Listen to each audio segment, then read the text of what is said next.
Silence is a Mafia syndicate's loudest alarm. For 60 agonizing days, the heir to the Costello crime family had not uttered a single syllable, locked in a self-imposed psychological hell. Top-tier psychiatrists failed. Violent threats failed. It took a heavily overweight, entirely ordinary woman silently holding his trembling hand to finally shatter the quiet. Arthur Costello paced the length of the heavily fortified Staten Island estate, his expensive Italian leather shoes grinding into the Persian rug. Outside the bulletproof windows, the sky was a bruised, stormy purple. Inside, the atmosphere was suffocating.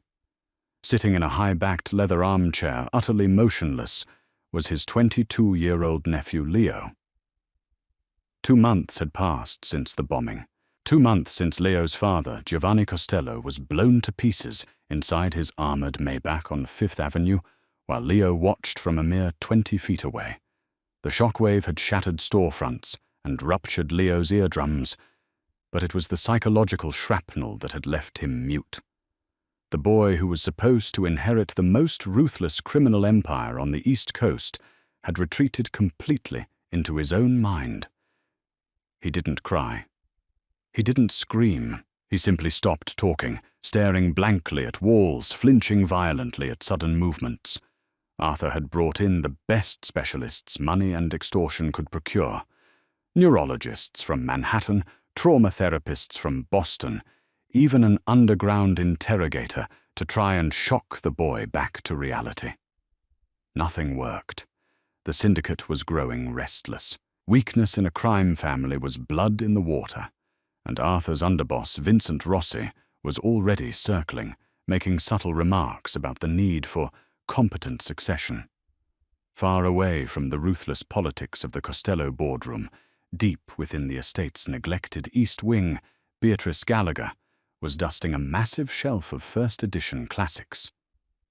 Beatrice, or B to the few people who bothered to speak to her, was the niece of the estate's head housekeeper, Maria. When Maria noticed the East Wing library falling into severe disrepair, she begged Arthur to let B take the job of cataloguing and restoring it. Arthur, preoccupied with his mute nephew, and a brewing mob war, had waved a dismissive hand and approved it. B was not the type of woman one expected to find in a billionaire mafia boss's mansion. She was a deeply fat woman, carrying over 250 pounds on a modest 5'4" frame. She had thick, soft arms, a wide stomach that pressed against her oversized knitted cardigans, and heavy, solid thighs that chafed when she walked. For most of her life, her weight had made her invisible to the kind of men who ran the world. She was used to being the background character, the punchline, or the ignored bystander. But B was deeply comfortable in her own skin. She knew she was heavy. She knew she took up space, and she found a quiet peace in the fact that her sheer physical mass made her a grounded, unmovable force in a chaotic world. Her heavy footfalls were slow, deliberate, and rhythmic. On a rainy Tuesday afternoon, the chaos of the Costello family violently intersected with B's quiet world. Leo had experienced a severe panic attack during a session with a new aggressive psychiatrist who had tried to force him to look at crime scene photos of the bombing. In a sudden, violent burst of adrenaline, Leo had shoved the doctor into a glass coffee table, bolted past the armed guards, and sprinted blindly through the sprawling mansion. His lungs burned, his vision tunneled, and his chest heaved with silent, hyperventilating gasps. He didn't know where he was going. He only knew he had to escape the suffocating pressure of his family's expectations. He burst through the heavy oak doors of the East Wing library and collapsed into a dark corner between 2 towering mahogany bookshelves. He pulled his knees to his chest, burying his face in his arms, his entire body vibrating with a silent, violent tremor. He was suffocating on his own muteness, trapped in the memory of the fire and the deafening boom that had taken his father. From atop a rolling ladder, Bea heard the frantic scramble. She carefully climbed down her weight, making the wooden steps groan in protest. She expected to find a stray cat, or perhaps one of the estate's intimidating guards, seeking a quiet place to smoke. Instead, she found the Mafia prince curled into a pathetic, trembling ball on the floorboards. Bea knew who he was, of course. Everyone in the house whispered about the broken air. She also knew that approaching a traumatized, highly dangerous young man was a terrible idea. Yet as she looked at his violently shaking shoulders and his pale, sweat-drenched neck, she didn't see a future crime boss. She saw a terrified boy drowning in open air. Slowly, Bea closed the distance. Her heavy, soft footsteps thudded softly against the hardwood, a rhythmic, deep sound that subtly cut through the high-pitched ringing of Leo's panic. She didn't hover over him. She didn't ask him what was wrong, knowing full well he couldn't answer. Instead, Bea simply lowered herself to the floor. It was a cumbersome process. Her thick thighs and wide hips made sitting on the hard ground uncomfortable, but she managed to settle herself down right next to him. She leaned her broad back against the bookshelf, taking up a significant amount of space, her shoulder merely an inch away from his. She exhaled a long, calming breath, pulled a soft rag from her apron, and simply sat there, radiating warmth. For a long time, the only sounds in the library were the rain lashing against the massive stained glass windows and Leo's jagged, frantic breathing. Slowly, however, the sheer, immovable presence of the heavyweight girl next to him began to act as a gravitational anchor. Her breathing was deep, slow, and loud. Her body heat was like a furnace in the drafty room. She wasn't demanding anything from him. She wasn't studying him with clinical eyes. She was just existing large and solid right beside him. 20 minutes passed. The frantic trembling in Leo's limbs began to subside, downgrading to a dull, exhausted shiver. He slowly lifted his head from his knees, his dark, hollow eyes shifting to the side. He stared at Bea. He took in her round, flushed cheeks, the double chin resting softly against the collar of her worn sweater, and the thick, fleshy hands resting in her lap. She didn't flinch when he looked at her. She just offered a tiny, close-lipped smile and went back to looking straight ahead at the dusty volumes across the room. Leo felt a strange, desperate urge. For 2 months, everyone who had touched him had done so with an agenda. Doctors prodding him, his uncle shaking him by the shoulders, guards manhandling him back to his room. But this woman was a mountain of quiet safety. With a trembling, bruised hand, Leo reached out across the dusty floorboards. He hesitated for a fraction of a second before he tentatively laid his cold, bony fingers over hers. Bea stopped breathing for a moment. His hand was freezing. Without looking down, she turned her palm upward and gently closed her thick, warm fingers around his hand. Her grip was firm, surprisingly strong, and incredibly soft. She gave his hand a reassuring squeeze, grounding him, physically tying him to the present moment through the sheer undeniable weight of her touch. A tear broke free from the corner of Leo's eye, tracking through the dust on his cheek. His chest heaved, but this time it wasn't a panic attack. It was a dam breaking. He squeezed her heavy hand back, his knuckles turning white. He opened his mouth, his vocal cords, unused and tight, strained against the mental block that had paralyzed them for 60 days. Vincent, Leo croaked his voice, a harsh, rusted whisper that scraped against the silence of the room. Vincent. Carr. Bea's heart slammed against her ribs. She froze, her wide eyes finally darting to his face. She knew the names in this house. Vincent Rossi, the underboss, the man who had been parading around the kitchen like he already owned the estate. Vincent, Bea whispered back, her voice low and soothing, despite the terror spiking in her veins. He changed the cars. Leo rasped, coughing, as the effort tore at his throat. He squeezed her fat hand so hard it almost hurt. My father's driver. Vincent sent him away. Vincent killed him. Before Bea could process the monumental, highly dangerous confession she had just been handed, the heavy oak doors of the library were kicked open with a thunderous crash. 3 armed guards stormed in their assault rifles, raised, followed closely by Arthur Costello and a very pale, very tense Vincent Rossi. "Clear the room," one of the guards barked, sweeping his weapon toward the corners. Arthur's furious eyes locked onto the scene on the floor. His nephew, the heir to the empire, sitting in the dust holding hands with the overweight, plain-looking niece of the housekeeper. "Get away from him," Vincent barked, stepping forward and drawing his sidearm, pointing it directly at Bea's broad chest. "She's got him cornered. Grab her."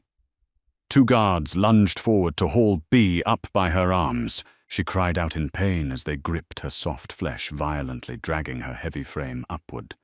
"Stop." The word wasn't loud, but it cut through the room like a physical blade. Arthur froze. Vincent lowered his gun a fraction of an inch. The guard stood perfectly still. Leo Costello was standing.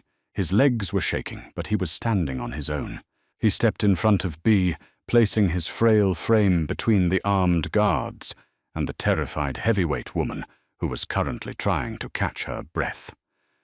"Do not touch her," Leo spoke again, his voice gaining a fraction more volume, carrying a dark, lethal authority that sounded exactly like his late father. Arthur's cigar slipped from his fingers, hitting the floor in a shower of sparks. "Leo, you're speaking." "I am," Leo said, his dark eyes locking onto his uncle, but flashing dangerously toward Vincent. He reached behind his back, blindly seeking out Bea. He found her thick wrist and gripped it tightly, pulling her massive, trembling form closer to his back, shielding her. "She stays with me. She doesn't leave my side. Do you understand?" Vincent's face twisted into a mask of fake relief, masking a deep underlying panic. "Leo, thank God. But this woman is a civilian, a servant. She needs to be questioned." "I said she stays," Leo snarled, taking a protective step backward, pushing Bea gently against the bookshelf behind them to secure her flank. He knew exactly what he was doing. If he revealed Vincent's treason right now, surrounded by Vincent's loyal guards, both he and Bea would be dead before they reached the door. He needed time. He needed his uncle alone. And above all, he needed the woman whose heavy, warm hand had just pulled him back from the brink of insanity. Arthur studied the scene, his shrewd eyes calculating every micro-expression in the room. He looked at his nephew alive and fiercely protective, and then at the large, terrified woman cowering behind him. "Lower your weapons," Arthur commanded softly.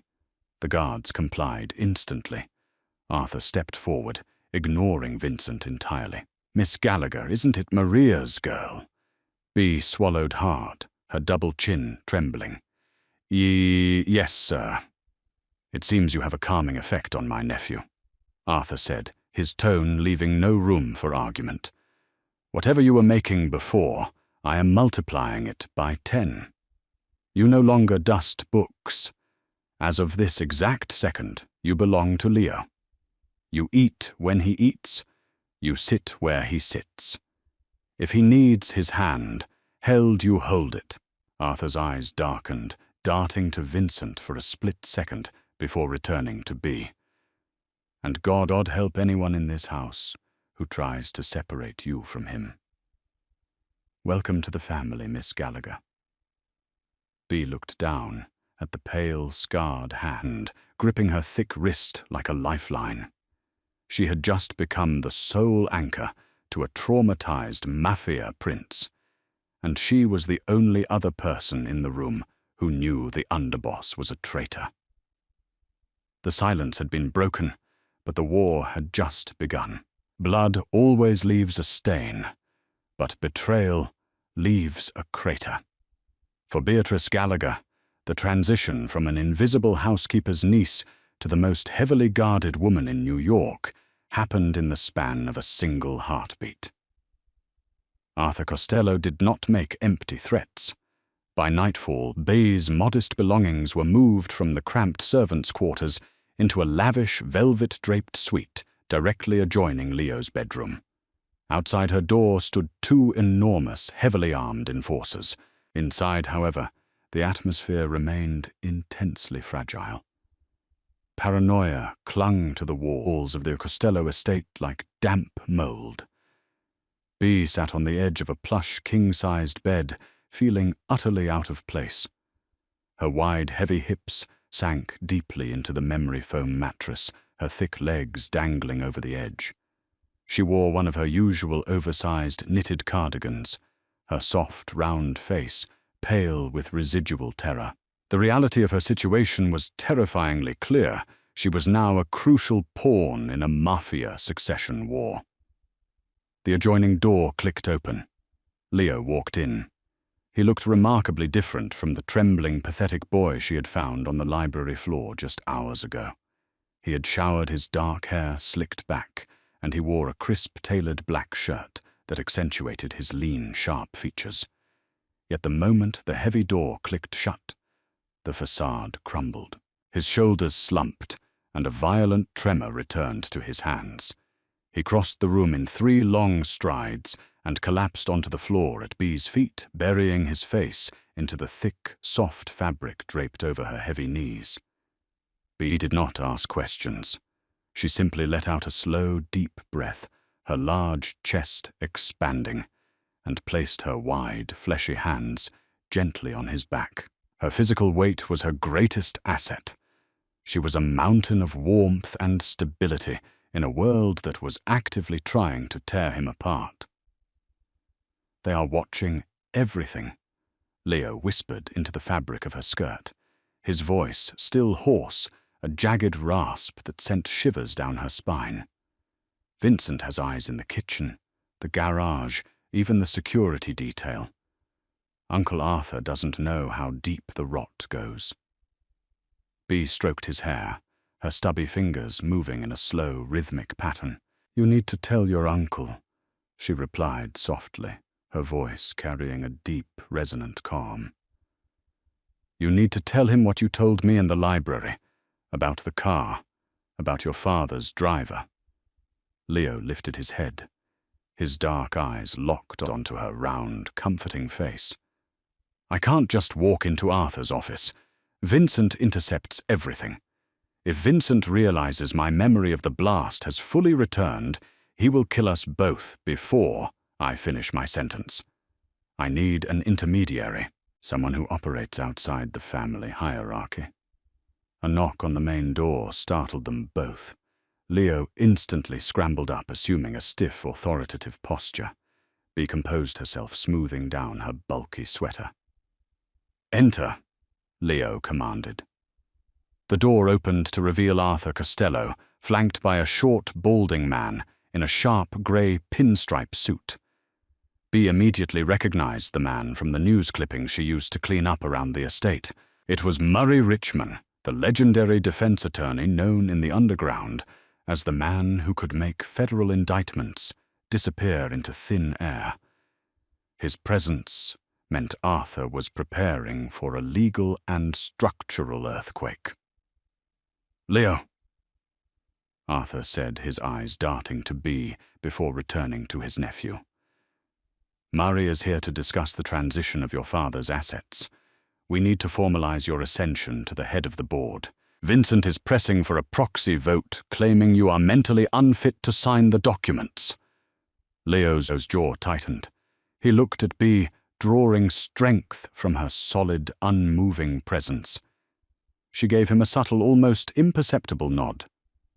"Uncle Arthur," Leo said, his voice steadying, "I will sign the documents, but I need to amend the bylaws first, and I need Murray to draft a very specific affidavit." Arthur raised an eyebrow. An affidavit regarding what? Leo stepped closer to Bea, resting his hand, casually but firmly, on her thick shoulder. Regarding the day my father died. Vincent didn't just change the security rotation uncle. He paid off the bomb squad in the NYPD. He orchestrated the blast. And I have the bank routing numbers locked in my father's offshore ledger to prove it. A ledger only I know how to access. The silence in the room became absolute. Murray Richmond adjusted his glasses, his face completely unreadable. Arthur's complexion turned an ashen, dangerous shade of grey. The revelation hung in the air, thick and suffocating. Vincent. Arthur whispered the name, tasting like poison on his tongue. Are you absolutely certain, Leo? I saw him pay the driver to walk away 2 minutes before the detonation, Leo said coldly. I couldn't process it. My brain shut it out. Until today. He squeezed Bea's shoulder, until she pulled me back. Arthur slowly turned his gaze to Bea. The heavy, unassuming woman sat quietly, her hands folded in her lap, her large frame completely at odds with the lethal secrets being discussed. Yet Arthur saw exactly what Leo saw, an unbreakable anchor. Murray, Arthur said, his voice dropping to a lethal hushed tone. Draft the papers. I want Vincent's assets frozen by midnight. But we need a distraction. If we move on him too quickly, his loyalists will start shooting, and we will have a bloodbath inside this house. We give him a false sense of victory. Leo suggested, his mind finally operating with the ruthless clarity of a true Costello. We announce a formal family dinner tomorrow night, a celebration of my recovery. Vincent will think it's his perfect opportunity to poison my drink or stage another accident in front of the capos to solidify his claim. What? And while he is distracted with the dinner, Murray chimed in, adjusting his tie. I will have a federal judge quietly sign the asset seizure, citing RICO violations tied to his personal accounts. We cut the head off the snake financially, then physically. The plan was set, but the tension in the estate skyrocketed. The next 24 hours were a master class in psychological warfare. Bea found herself constantly by Leo's side, shadowing him through the grand halls of the estate. Her sheer size made her an imposing physical barrier.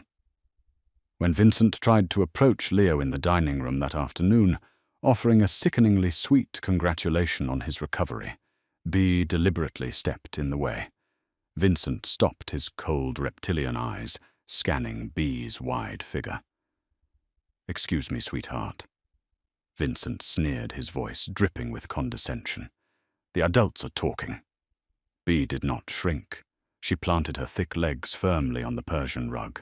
She felt her heart hammering against her ribs, but she remembered the terrified boy crying into her skirt.